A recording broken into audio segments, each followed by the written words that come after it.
What's up, YouTube, and welcome to Codename Scream. I'm that horror guy. And I'm Mel. And we are deep into spoopy season. Yay. Yeah, with that being said, it is going to be Halloween themed. Not just Michael, but Halloween, the actual thing. Just Michael's okay too. Just Michael's okay too. If we did that, change right? our mind and decide to do that again, I wouldn't be mad. Yeah, I wouldn't be mad either. I wouldn't mind returning to Haddonfield again. That's just me. And we will be here in just a few weeks. Yes. We're so close.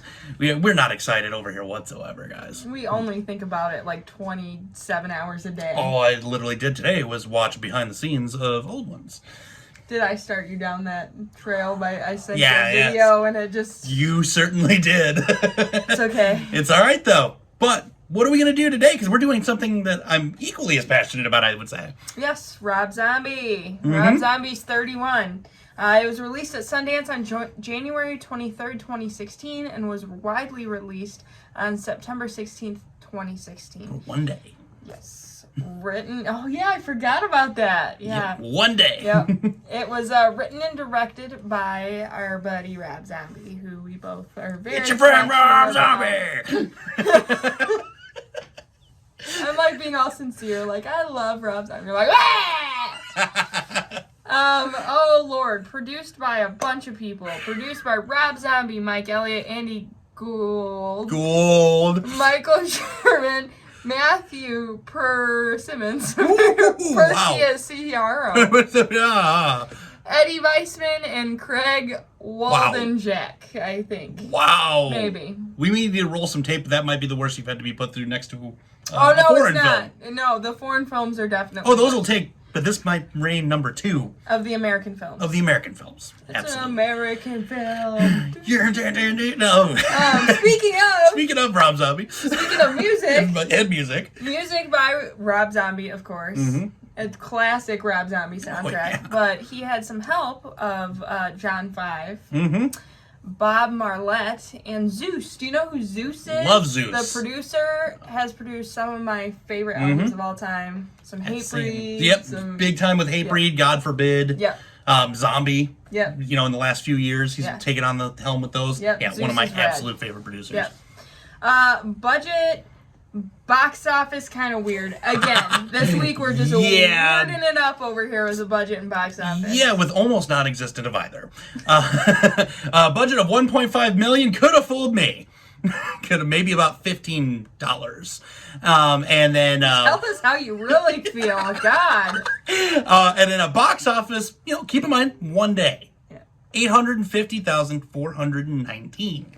So very specific. That was a very poor decision to have this for one day. Yeah, I think because he would have made his money back easily. Because he was almost there. 2 days of that would have been his money back. Easily. I don't know why they decided to do that. It was weird. I have an idea as to why he did it, but but if you adjusted that for 2020-21 inflation, it would be $969,332 since we're being specific. And 46 cents. And 46 cents. I didn't have sense with the other one, but you have no sense. I have no sense in general. But so for that one day, I don't think people liked it much though. From over to here, it doesn't look like it. Yeah. Critic score of 48%. And an audience score of 35%. Yep. One day. You could have buffed those numbers up. You could have made some more money. Yeah. But, yeah that's hurting a bit. Whatever. It's Rob Zombie. He can do whatever he wants to do, and I won't even bat an eye. So. No, absolutely. And we'll discuss this one a little bit. Yeah. This one, I think, will be a little bit easier to give you the rundown on because, it's just basically the same thing the whole movie. It's a Rob Zombie film. Cut. The end. No, so, as always, I will have a link in the description below for you to watch this. We're doing Amazon.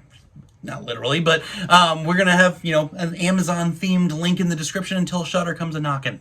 And it's free on Tubi and Pluto. Yes. Yeah, there's some free options in there too, but we're going to try our hands on Amazon. Yeah. Because why not, Because we want Jeff Bezos to pay us. Yeah, I was a Bezos pay over here. So, but yeah, you've got another long-form Rob Zombie music video featuring his wife and a few friends.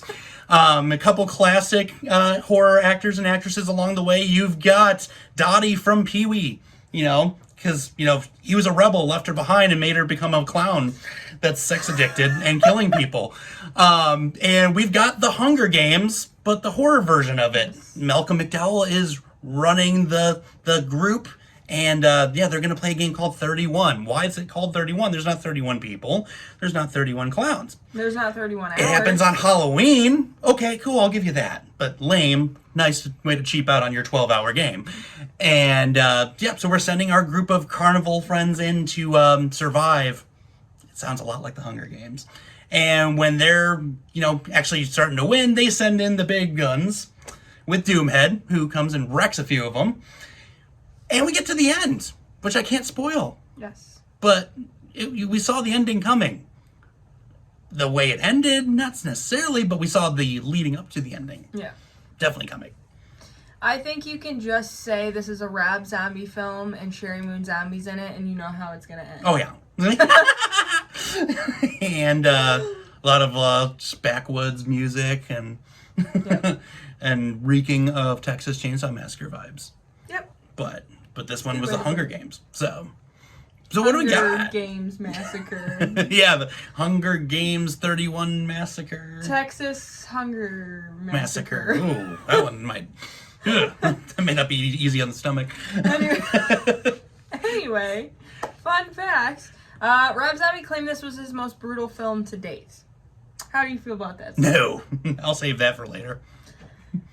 I agree with you on that. We'll talk about that in a minute. It was his first crowd-funded film. Yep. Which I guess why he wasn't that upset about the box office and why it was a one-day thing, because he didn't pay for it. That's why I was actually going to bring up later on, was guaranteed it was a one-day release, because it was, hey, everyone that paid for it probably already got a copy of it. Yeah. Like in a link of some type.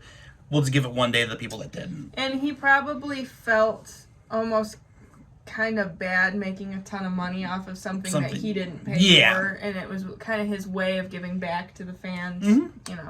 Absolutely. I get it. It was shot in 20 days.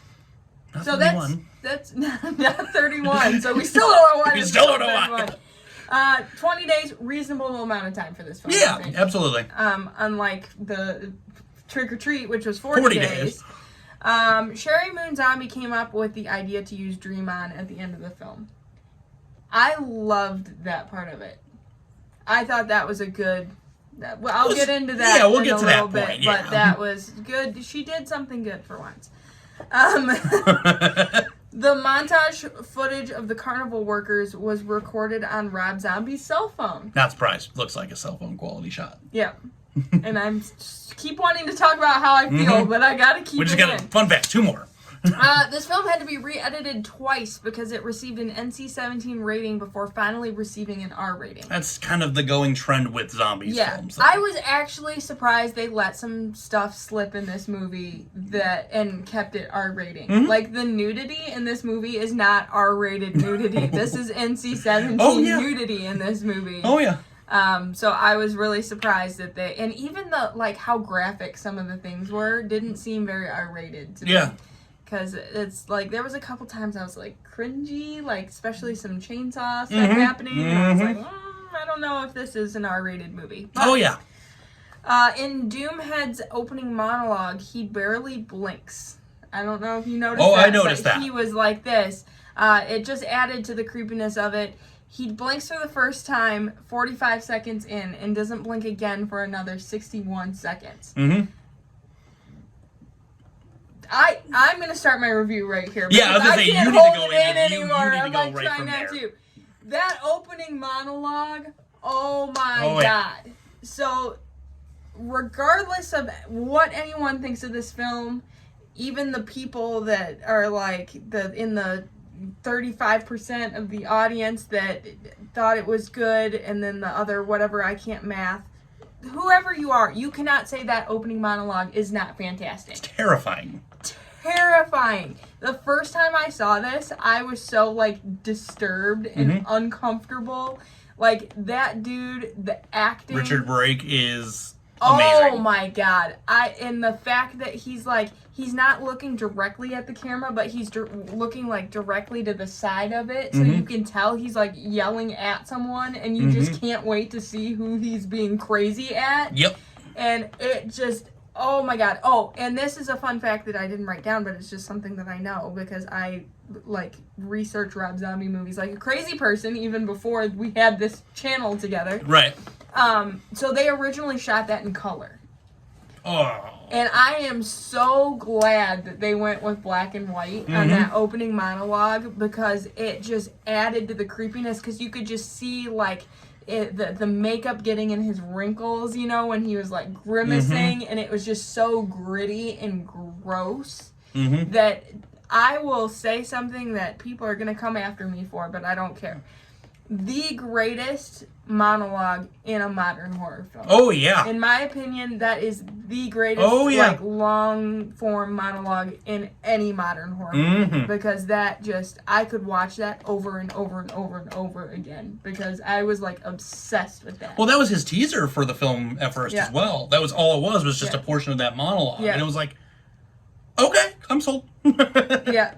And I like that they just briefly show the priest dude and then go right back to him, like a couple minutes in, and it's like, who is that? What is this? What is happening? Yeah. Yeah, obsessed.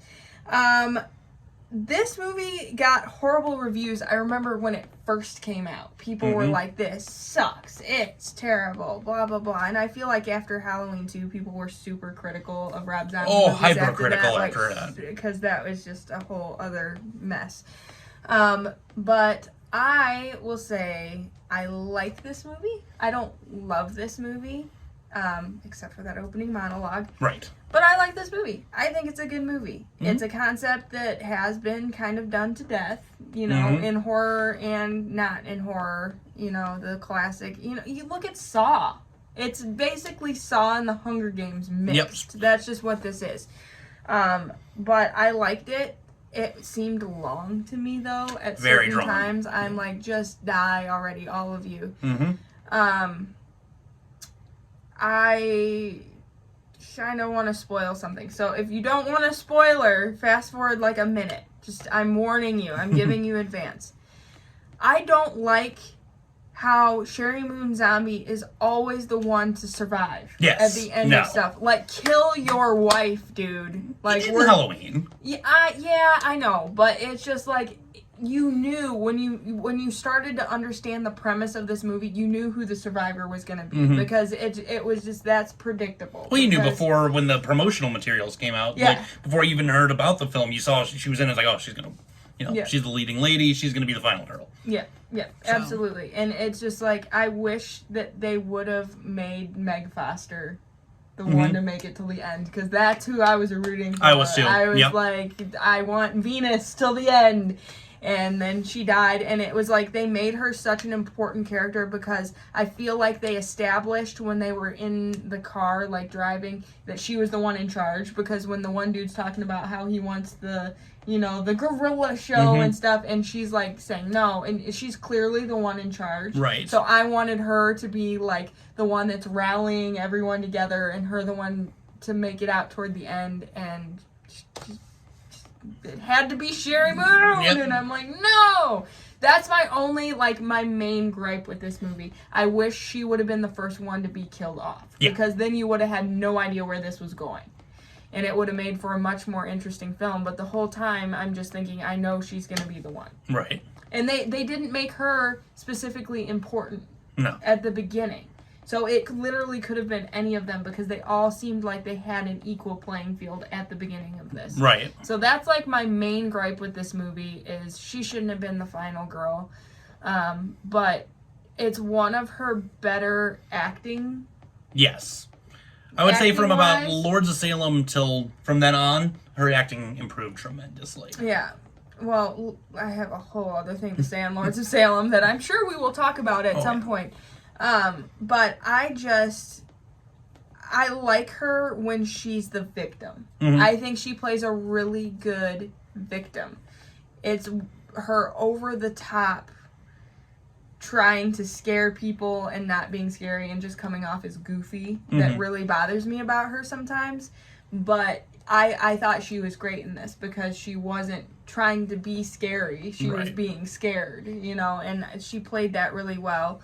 And I like this movie. It's fun. Is it a great groundbreaking concept? Absolutely not. Is this what it was hyped up to be? Not really. Not at all. Was the first 10 minutes the greatest part of this movie? Absolutely. Oh yeah. But I like it. I'll keep watching it. I'll always watch it. Every Halloween comes around and, the Rob Zombie films are starting to be grabbed off the shelf. This is one I'll always throw on. So, I think it's a fun movie. I think everyone should watch it at least once. If you don't want to watch the whole movie, you don't like Rob Zombie, you don't like gore, whatever, watch the first 10 minutes of this movie, please. Because that monologue is that's the part of this movie that's groundbreaking. Oh, yeah. That is the greatest monologue I've ever seen in a modern horror film. Yeah. Okay, I will turn. I am done. Go ahead. Yeah, no, that monologue, I will back that 100%. Being the best monologue I've seen in modern horror. Yeah. I haven't seen a monologue that good. I will go as far as to say as Donald Pleasance. Oh, yeah. In 78. Yep. With Halloween. Yep. I agree. That's probably the best monologue next to this. Yeah. Just Richard Brake was terrifying. Absolutely. And I actually have to look down if I'm, depending on the time of night I'm watching this movie and that comes on, because he's just so scary. Yeah. And I love how it opens up and it's just disorienting and you see it's just blurry and then he comes into focus and it's just like, what are you? and it feels like, even though he's not looking directly in the camera, it feels like he's talking to you. And that's what makes it so scary. Oh yeah. So it's just super creepy.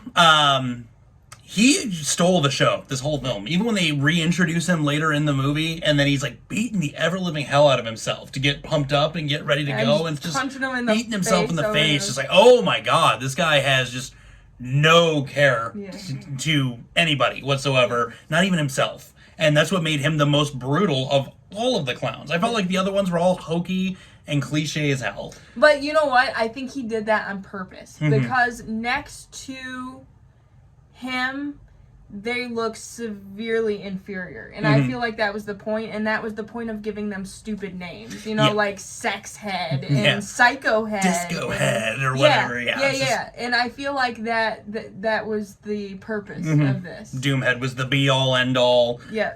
Coming in to finish up the job that no one else was able to do. But yeah, he stole this show 100%. Definitely next to 3 from Hell is my least favorite zombie film. I don't hate this film. I just don't enjoy it as much as I do, say, House of a Thousand Corpses or The Devil's Rejects. It just was way too drawn out, way too long for what it's really about. Malcolm McDowell was a nice surprise there. So I did take away that. It was cool seeing, E.G. Daly as Dottie.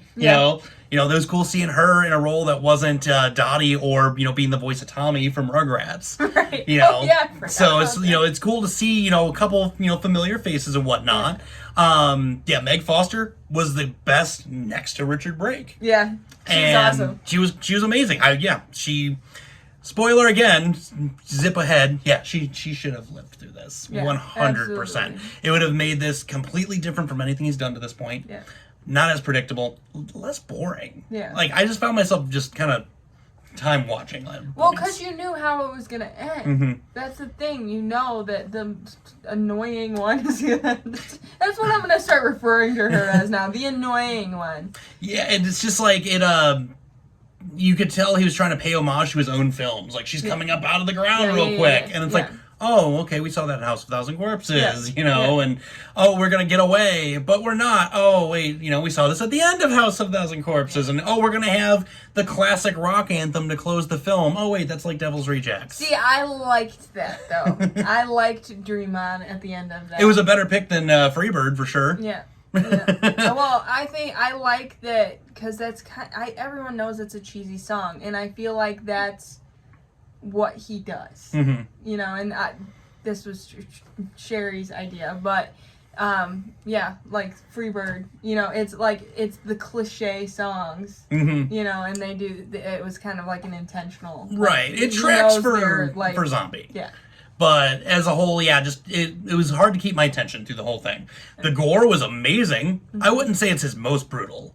It was the most gory by far. Some of the kills, they're pretty brutal, but it's not, young Michael Myers caving in a classmate's head with a freaking tree trunk. or him stabbing the back of the head of a nurse repeatedly on the floor in Halloween 2. Like, the only thing I'd say that comes close was that chainsaw scene. Yeah, that would be that was my one where it's like, that hurts. Yeah. That hurts to watch. But the rest of them, like, no, you've done much more brutal. You've done much more scary. Yeah. But yeah, I would say as a whole, yeah, I'd give it like a 6 out of 10. Yeah. It's not a bad film. We've seen this story a ton of times before. Yeah. We've seen the Hunger Games. Right. It wasn't necessary. Not really. I would have much rather, so when the first time I saw the teaser poster, first off, the one looked like an eye. I'm like, 3i, that's a dumb name. And I just went about my day. And then I went back, I'm like, oh wait, I bet you that's a 1. So then I'm looking at it, and I'm like, okay. And I'm like, all right, so it's either going to be Captain Spaulding. This is going to be the third of this film, and that's going to be like an origin story of Captain Spaulding, because I've saw the clown makeup. Then I'm like, no, maybe he's going to reboot and finish Halloween in his series. And that's the clown mask from, the beginning of the film. And then I was really hoping, which didn't end up being the thing that ended up happening, but I was really hoping that it was going to be a Gacy film, because the date of which John Bukowski gets killed is on the 31st. Oh. And that would have been so brutal if this was a Gacy film leading up to Bukowski's kill, and then Gacy moves on, and it's the end of, that's where the film ends. I would have, oh man. Zombie got in trouble about some John Gacy stuff before, so I don't think he wants to touch that. Yeah, the Great American Nightmare visiting Chicago didn't fare well for him. That wasn't a good idea. That was not a good choice, and he ran into the same thing in California. Like, anytime he's made a stop with that, the cities that are incorporated into it are always throwing a fit. But that's what he's good for. But yeah, so when I found out, like, it wasn't about that, it was kind of a buzzkill, and then when you read the premise, you're like, Yeah. So, but that's how I feel on it. I wish we would have gotten a Captain Spaulding background movie. Right. That would have been so good. And we can't now, sadly. So, rest in peace, Sid Haig. Yes. Phenomenal actor. Yeah. But if you've seen this one, what did you guys think about it? Sound off here in the comments below. Keep your spoilers out as much as you can. At this point, we've kind of spoiled enough. So we warned you. We warned you, though. But save your spoilers for Facebook, Twitter, Instagram, or email. And we're going to keep the spooky season going next week. We've got a couple fun ones lined up for you guys leading up to the movie. We're going to just bring it up every and video. We're just going to call it the movie. We're just going to call it the movie. You know what it is. Know what You've seen us, like, screaming of joy. For about 8 minutes total in video. Yeah. So, you know what we're getting towards. Yeah. But shameless plug real quick while we got a moment. Patreon.com/codenamescream. Pop on over there if you guys haven't already. Last month, the patrons dictated everything you guys have watched. For the entire month. They also just got another exclusive reaction. Get to watch Mel watching a Slipknot video for the first time ever. Thank you for watching The Shining and then bringing it up. So we got some more exclusives coming around the corner for you guys there as well. So you won't want to miss out. So with that being said, scary later, YouTube.